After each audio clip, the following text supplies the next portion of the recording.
César Cascabel, normand de naissance, est un honnête et fier directeur d'une petite troupe de saltimbanques français.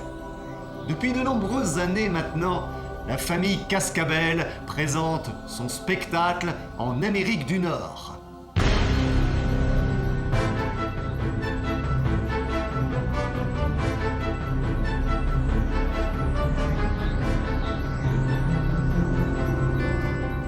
Comme dans son roman La maison à vapeur, Jules Verne nous fait ici l'éloge du voyage dans une maison roulante.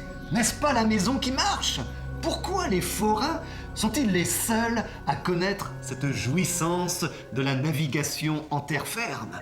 La voiture du saltimbanque, c'est le home roulant. 6 personnes seulement constituent cette troupe de forains. Cornelia, la fidèle épouse de César Cascabel, joue le rôle de voyante et est championne de lutte féminine. Leurs 3 enfants, Jean, l'aîné, âgé de 19 ans, fait des numéros de jonglage. Leur fille, Napoléon, danse sur la corde raide. Et enfin, le jeune Sandre est un contorsionniste de talent, sans compter qu'il constituait aussi le sommet de la pyramide humaine dont la base était César Cascabel lui-même. Il y a aussi un brave garçon, naïf, surnommé Clou de Girofle, très attaché à cette famille, comme homme à tout faire.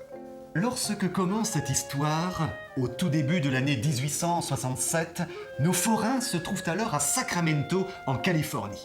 Ils ont patiemment accumulé la somme de $2000 et peuvent enfin envisager leur retour pour la France et la Normandie et financer la traversée de l'océan Atlantique. Mais à peine ont-ils commencé ce voyage que leur fortune est volée par des bandits. De toutes les économies de la petite troupe, il ne restait plus rien, si ce n'est quelques dollars que M. Cascabel avait dans sa poche. Le désespoir de la famille se traduisit par les larmes des uns, par la fureur des autres. Le retour au pays par les voies ordinaires était impossible désormais. Eh bien, César Cascabel propose de revenir par l'ouest, c'est-à-dire en remontant l'Amérique, l'Alaska, passer le détroit de Bering, puis par la Sibérie et la Russie. Un voyage insensé en roulotte de 3320 lieues, mais qui n'était pas pour les inquiéter. Un voyage à reculons, s'écria Sandre. Non, pas à reculons, un voyage en sens inverse, répliqua César Cascabel. Il faut tout d'abord remonter l'Amérique et la Colombie anglaise, l'actuel Canada. Mais en arrivant à la frontière de l'Alaska, notre petite troupe de forains se retrouve bloquée à la frontière par les douaniers russes. Sans passeport, il est impossible de pénétrer sur le territoire russe de l'Alaska. César Cascabel et ses compagnons sont effondrés. Durant plusieurs jours, ils stationnent, désœuvrés, à quelques kilomètres de cette frontière interdite. Mais un soir, 2 coups de feu retentissent dans la forêt, suivis de cris. Cascabel, accompagné de Jean, Sandre et de Clou de Girofle, s'élance dans la nuit vers des appels de détresse. Il découvre alors une jeune indienne qui soutient la tête d'un homme en sang. Sans se poser de questions, nos saltimbanques ramènent le blessé et la jeune indienne dans leur roulotte. Cette jeune indienne, orpheline et âgée de 16 ans environ, se nomme Cayette. Depuis un mois, elle remontait vers l'Alaska dans le but d'y chercher du travail, lorsque dans la nuit, elle avait entendu elle aussi ces 2 coups de fusil suivis de cris. N'écoutant que son courage, elle s'était précipitée dans la direction des cris, découvrant cet homme gravement blessé et devinant 2 hommes fuyant dans les bois. Quant au blessé, Cornelia tente de soigner la plaie, mais il y a nécessité de trouver un médecin. Cascabel décide le tout pour le tout, quitte à passer en fraude la frontière pour rejoindre Sitka, la ville la plus proche. Mais cette fois, à leur grande surprise, le passage de frontière se fait sans rencontrer le moindre agent ou douanier. Quel n'est pas leur étonnement, en arrivant dans cette ville d'Alaska, de découvrir le pavillon américain. Cette province d'Alaska n'était plus russe depuis 3 jours. 3 jours auparavant avait été signé le traité d'annexion qui la cédait aux États-Unis. et notre troupe de saltimbanques pouvait désormais traverser ce territoire sans aucune entrave. Le blessé est sauvé. Cet homme, vigoureux et au visage bon, se prénomme Serge. C'est un Russe, cultivé et amateur de science. Très certainement, si Cayette ne l'avait pas rencontré, si l'épanchement du sang n'eût été arrêté par les soins de Madame Cascabel, il serait mort quelques heures après l'attentat commis sur sa personne. Monsieur Serge, comme on l'appelle, et Cayette, chacun à leur manière, font progressivement partie de la famille Cascabel. Ils vont devenir les compagnons de cette aventure. Chacun éprouvait une affection profonde pour Cayette, et sans doute la pauvre fille jouissait d'un bonheur qu'elle n'avait jamais connu. Jean se sentait tout particulièrement attiré par cette jeune Indienne, par son courage, sa gentillesse, sa beauté. Quant à Monsieur Serge, c'est un compagnon plein de bonté et de reconnaissance pour ses sauveurs. Il décidera d'ailleurs de faire de Cayette sa fille adoptive. Notre troupe arrive enfin à Port Clarence, sur le point le plus avancé de l'Amérique septentrionale, sur le détroit de Bering. Là, il faut attendre que le début de l'hiver permette la transformation de cette mer en glace afin de la traverser avec la roulotte. C'est durant cette période que Monsieur Serge révèle sa véritable identité à César et Cornelia Cascabel. Il est le comte Serge Narquine, appartenant à une riche famille de Perm. Mais il est aussi un proscrit politique compromis par sa participation à une société secrète. Cela fait 7 ans qu'il a pu fuir la Russie et il a le désir de revoir son père, le prince Narquine, à Perm. Que l'on juge de ce qu'il éprouva quand il apprit que cette famille à laquelle il devait son salut se disposait à gagner le détroit de Bering pour passer en Asie.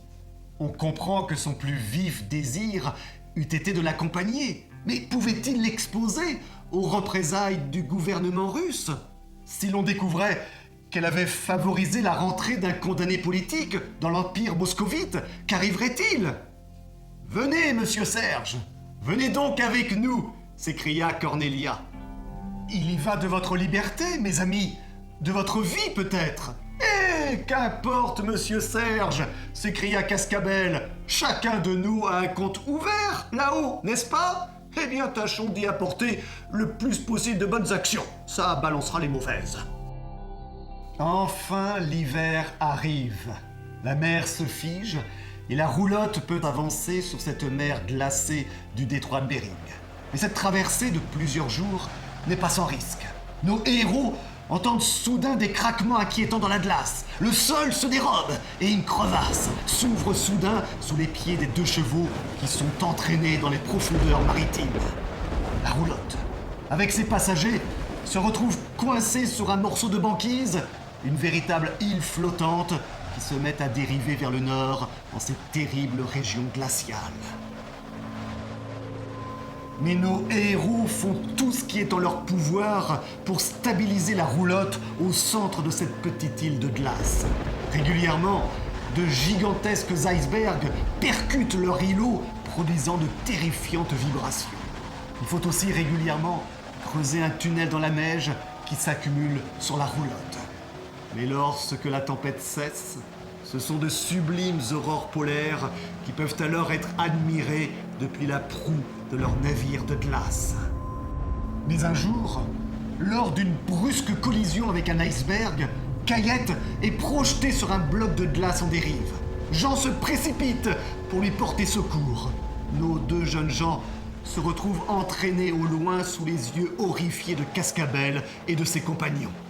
Heureusement, toute notre équipée finira par se retrouver saine et sauve en échouant aux abords d'une tribu, les habitants des îles Yakov.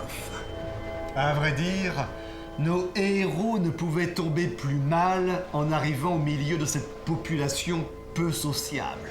Ils sont prisonniers et lors d'une entrevue avec leur roi Tchouk-Tchouk, ils apprennent qu'ils n'auront la liberté que grâce à une rançon considérable de 3000 roubles. Et où veut-il que nous les prenions, ce fils de la grande ours? S'écria Cascabel. Mais César Cascabel a un tour dans son sac qu'il prépare avec délectation. Une idée qui lui est venue en constatant l'idolâtrie avec laquelle les indigènes considèrent les statues représentant leur divinité animale. Lors d'une cérémonie, alors que Cascabel et les siens sont invités dans la grotte aux prières, les statues des divinités se mettent à parler, sermonnant le roi Tchouk-Tchouk et exigeant qu'il libère sur le champ ces étrangers venus de l'Occident. Roi et sujets râlaient de terreur, tandis que M. Cascabel, levant ses deux bras vers les idoles dans un acte de reconnaissance, les remerciait de leur divine intervention. Et pendant ce temps, ses compagnons de se tenir les côtes pour ne pas éclater de rire.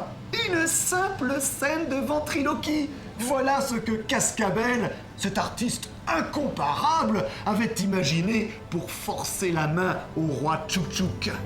C'est tout un attelage de reines que vont préparer les indigènes pour permettre désormais à la roulotte de Cascabel de continuer leur périple en direction de l'Oural, puis de la ville de Perm.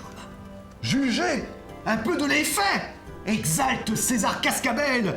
Si j'arrivais en pleine foire de Perm avec 20 reines attelées au char de la famille Cascabel, quel effet et quelle réclame! Comment se termine cette aventure extraordinaire? Je vous laisse découvrir par vous-même la fin d'un roman qui met en scène un personnage et une famille qui ont vraiment existé. La famille Cascabel a réellement été une troupe de forains qui a remporté un succès considérable 10 ans auparavant à Amiens. Amiens, une ville pour laquelle Jules Verne, désormais âgé de 62 ans, s'investit en tant que conseiller municipal. Sa grande œuvre sera la création du cirque de la ville, inauguré par l'auteur des Voyages extraordinaires, alors même qu'il est en train d'écrire son aventure de saltimbanque, mettant ainsi en évidence son goût pour le cirque. Un établissement amiénois qui porte désormais, en ce début du XXIe siècle, le nom de cirque Jules Verne.